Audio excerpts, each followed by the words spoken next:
There's something inside you that you never wanted to know, something that whispers in your moments of inexplicable anger, that makes decisions for you when you swear you're in control, that sabotages your relationships exactly when they begin to flourish. You think you're living your life, but what if I told you there's a part of you, hidden in the depths of your unconscious, that's holding the reins? Carl Jung called this the shadow. It's not an abstract concept or a distant philosophical theory. It's real. It's visceral. It's that part of you that you've buried so deep you don't even recognize it as yours anymore.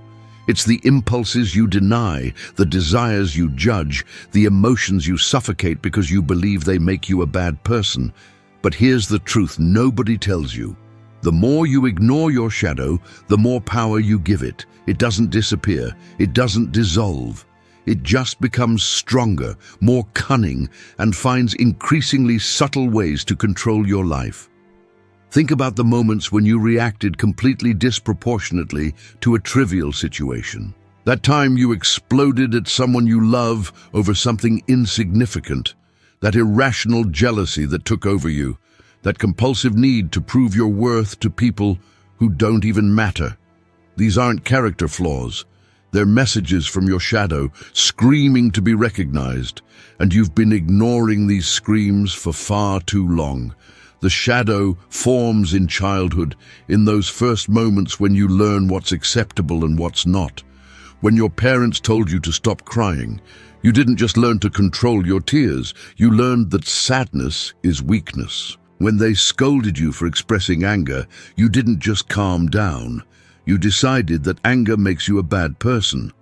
When they told you to be humble, you didn't just control your pride, you started believing that ambition is selfishness. And so, piece by piece, you cut parts of yourself away, throwing them into a locked box in the basement of your psyche, thinking you were becoming a better person. But you weren't becoming better. You were becoming fragmented.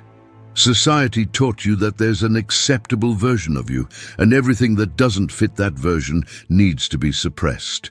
You learned to wear a mask, what Jung called the persona.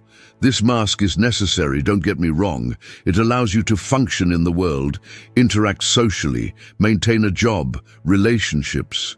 But the problem begins when you forget you're wearing a mask. When you start believing the mask is you, and everything that was left out of that perfect image. Welcome to your shadow. Here's what's both fascinating and terrifying. Your shadow doesn't contain only the negative aspects you've repressed. It also holds your unrealized potentials, your denied talents, your suffocated creativity. Have you ever met someone extremely critical of other people? Someone who always points out others' flaws with surgical precision? That person isn't just being mean, they're projecting their own shadow. They see in others exactly what they can't accept in themselves. And you do this too. We all do.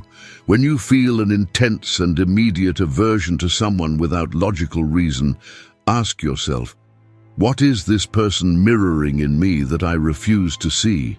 When you admire someone almost obsessively, envying their qualities, consider, could these qualities be dormant within you, waiting to be recognized? The shadow functions like an inverted mirror. Everything you deny in yourself, you find magnified in the external world. But there's something even deeper happening here. Your shadow doesn't want to destroy you, it wants to be integrated. It carries an essential message about who you really are, beyond social expectations and limiting beliefs you've absorbed. Think about it. What if that anger you so repress were actually the key to establishing healthy boundaries? What if that pride you condemn were the recognition of your own worth? What if that selfishness you judge was simply the ability to take care of yourself? If this idea has already resonated with you, imagine what comes next. Subscribe so you don't miss this journey of self-discovery that can completely change the way you see yourself and live in the world. The denial of the shadow comes at a very high price. It manifests in depression because you're constantly spending energy to keep parts of yourself locked away. It appears in anxiety because you live in fear that these parts will escape and reveal who you really are. It causes self-sabotage because deep down you believe you don't deserve success while keeping all these bad aspects hidden.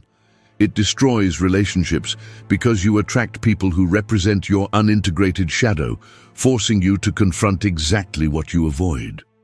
There's a pattern that repeats in almost everyone's life, and you've probably lived through this. You swear you'll never be like your father or mother in a certain aspect.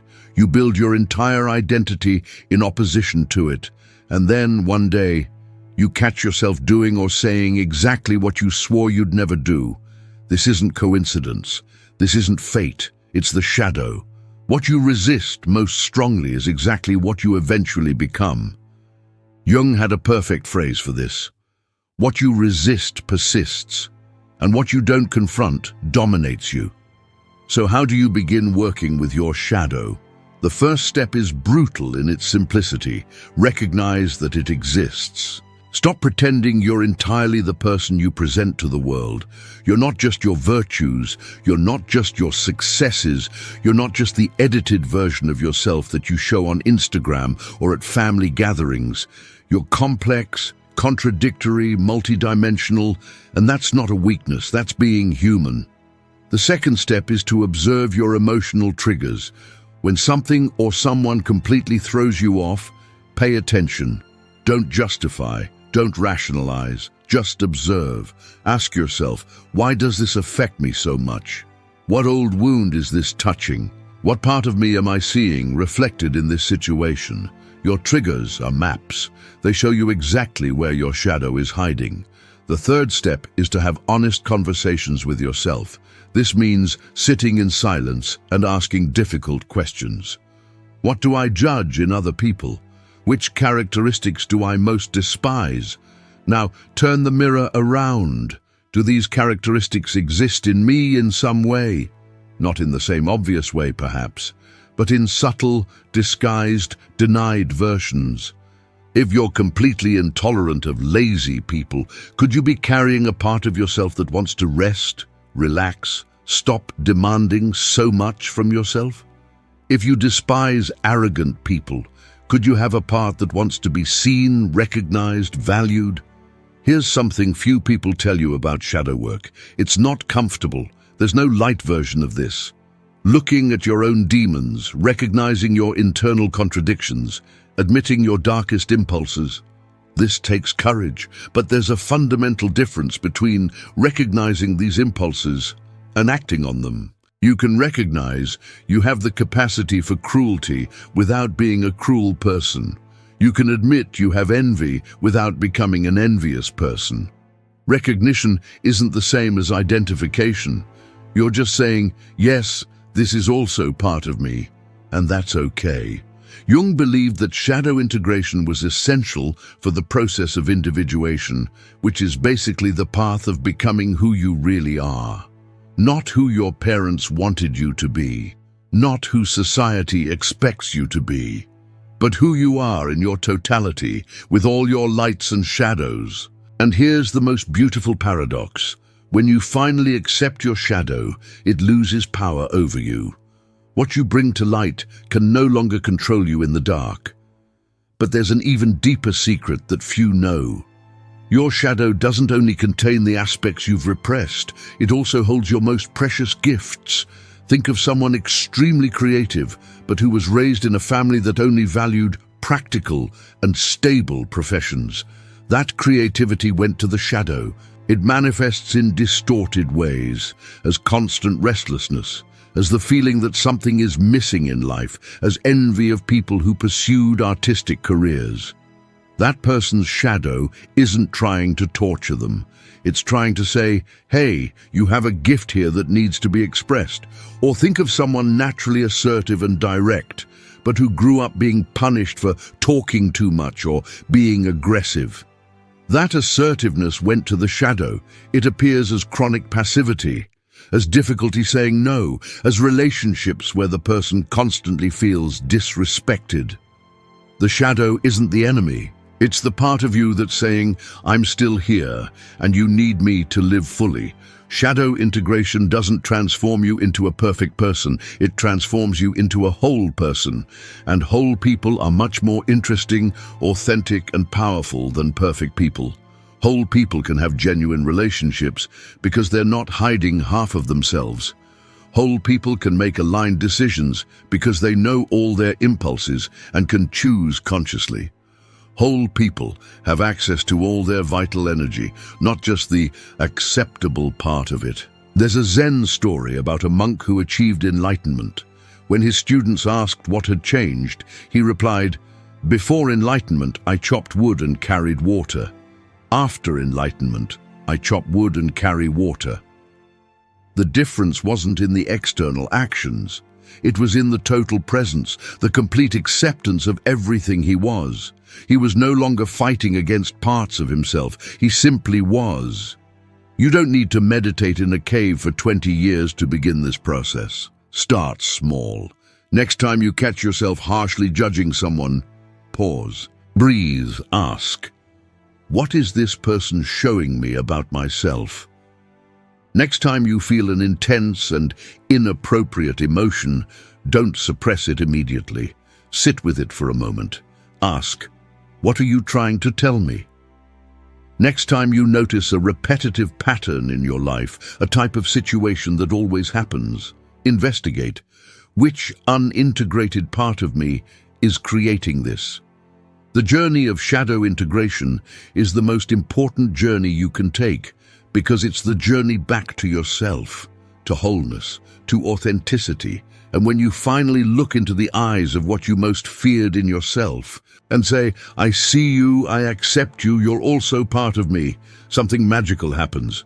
The energy you spent fighting against yourself becomes available to create, to love, to live with intensity and presence.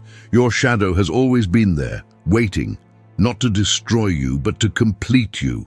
The question isn't whether you're going to confront it. The question is, how much longer will you let pass living as only half of who you really are? How much longer will you allow unrecognized pieces of yourself to make decisions behind the scenes of your consciousness? How much longer will you blame external circumstances for patterns that are born within you?